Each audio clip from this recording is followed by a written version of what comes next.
Saturday morning, we drove through Shobara and on to the town where the Ape Clerk lives. The Egis welcomed us right in. We introduced ourselves and thanked Mr. Egi for his public service, and both Mr. and Mrs. Egi for their decades of commitment to the truth about the Hibagon. We gave them a copy of my book and told them how people all over the world interested in the Hibagon add their own thanks and respects to ours. Mr. Egi was surprised and very moved. He was not expecting that. He teared up a little. Now, I had a long list of questions, and I didn't get to them all. Mr. Egi had a few questions of his own and a few things that he wanted to talk about. And we were guests in his house. He wanted to show me his scrapbooks. He has some scrapbooks. That was quite an honor. Then he took out some photo albums and showed us his family. And he was very interested in our children and paid a lot of attention to them. Mrs. Egi served us tea, and then she brought in some yogurt and jam. Both the yogurt and jam were made by Father here, she said, meaning Mr. Egi. Hey, this is good homemade yogurt and jam, we told him. Hey, if you think that's something, said Mr. Egi, come outside with me. I'll really show you something. He took us out to his smokery. Yep, this is where Mr. Egi likes to smoke meat, one of his pastimes. Back in the house, and we talked more about the Hibagon. Mr. Egi didn't really have much new information. I think this is a testament to his openness over the years. Whatever Mr. Egi knows and is able to say, he has already said in public documents and in interviews with the media. We did learn that there was one other ape clerk. Mr. Egi was first, and then the following year, Mr. Mikoshi shared the office. Mr. Mikoshi wrote this book 12 years ago. I've wanted to get this book, but it costs $500. I knew it was written by a town official. I didn't know that he shared the Ape Clerk title with Mr. Egi. And Mr. Mikoshi is no longer with us, I'm sorry to say. Now, Mr. Egi might be sitting on a few things, and I don't think he isn't willing to talk. He's a great talker, and there's nothing much he likes more than talking about the Hibagon, but I think people have told him some things in confidence, and Mr. Egi keeps their trust. And, of course, we respect that. We learned more about the man than the monster. Mr. Egi worked in the tax department back in the day when reports of an ape-like monster started coming in.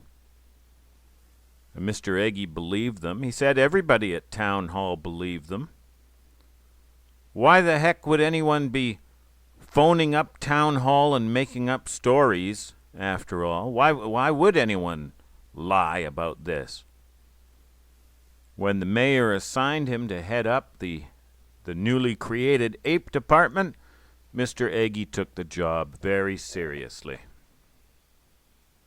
Now, we have already looked at the Ape Clerk's official functions. Mr. Egi took his job, well, he saw it a little differently. And this is revealing. He saw his first duty as being to the eyewitnesses. That's where he gave his attention. not so much to the Hibagon. The Hibagon, says Mr. Egi, was doing just fine. He was apparently going around wherever he wanted and doing whatever he wanted to do. He didn't need any help. He was just fine. Also, the Hibagon wasn't a taxpayer, wasn't a constituent. Mr. Egi's heart was for the community, which was confused and afraid and divided. And especially he felt for the eyewitnesses, most of whom, Mr. Egi says, were mentally suffering.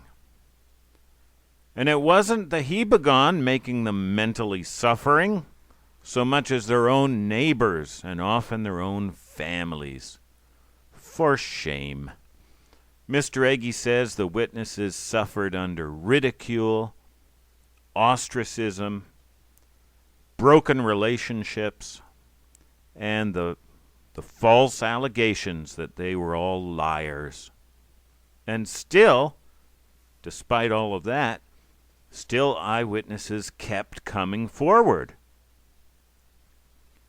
Mr. Egi did his best to listen and affirm them and let them know that as far as town hall was concerned, they were believed.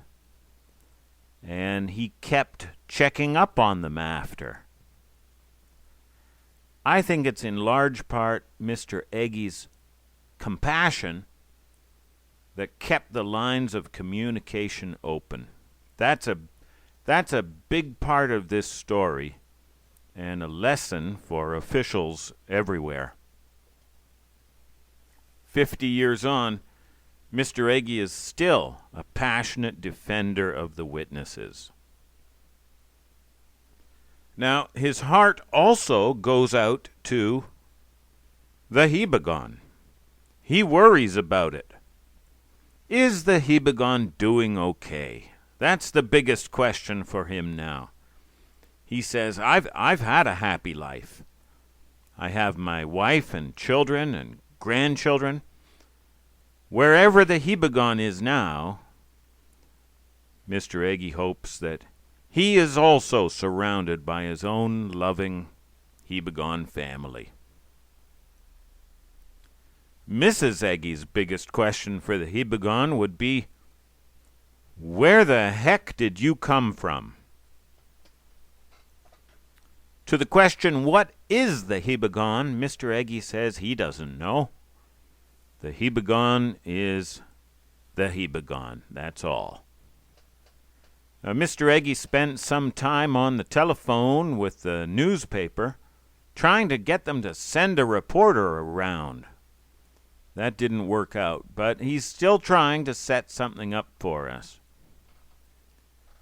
He told us who we should seek out next and talk with, and we did. We found him, we talked with him, and I'll tell you about that next.